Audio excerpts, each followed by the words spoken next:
from that direction to that stage where that hydraulic section was hit and where when those other bystanders were also hit behind the stage area where President Trump was speaking, over 400 yards away. A building, by the way, the gymnastics building, that was vacant on Saturday and which had the same line of sight as the water tower. Multiple eyewitnesses now say the water tower direction. Shots were fired from that location. Multiple eyewitnesses.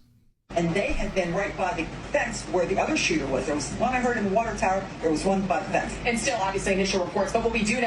First crack of the gunfire, and I just screamed, it's the sniper, and he was firing down toward the water tower. That's what we're hearing. Gentleman behind me, I was one seat, he was to the right of me. He could see the sharpshooter behind Trump.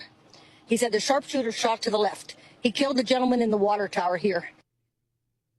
CNN almost had a heart attack yesterday when U.S. Army sniper Corey Mills was on CNN and suggests that the July 13th assassination attempt on Trump could have been a setup. And he also pointed out the water tower, and Kate Baldwin flipped out. She's like, oh my, what? You're saying this was a setup? And he's like, all the evidence he's like, I know, I hate to say it. And they're almost freaking out. What are they going to do? Cut away from him? But here he is. He's done this thousands of times. He's a veteran U.S. Army sniper. And he said, just doesn't add up. There had to be a setup. Watch. I look at all of these things, and I look at different videos where an assailant will pull a firearm on a law enforcement officer, and the first thing they do is they immediately pull and draw and mitigate the threat and the risk. I ask why the local law enforcement officer did not do so.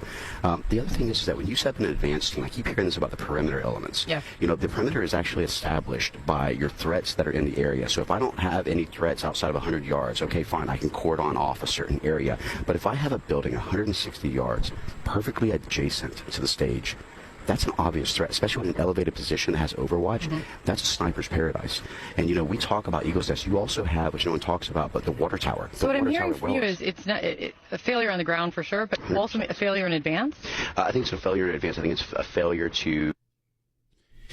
So then he dives deeper into the setup and the water tower. It's great. It's 8 minutes long. I encourage you all to watch it. Now, earlier today, I spoke with Melody Hook, an eyewitness. She was there. She was behind Donald Trump in the bleachers with her husband and family. She saw Corey shot and killed right before her eyes. She says the official story is not true.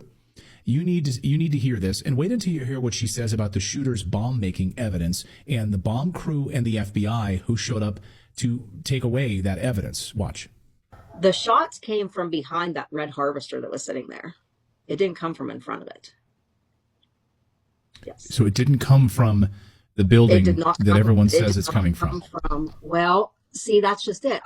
We were in the bleachers. Corey was positioned over here. He was on the far side there was 3 sets of bleachers.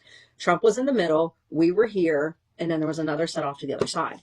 We were in the same set that Corey was in. So he was Corey, who lost his life, the firefighter who lost his life. Yes. He was clear to the one end, and we were kind of towards the other end.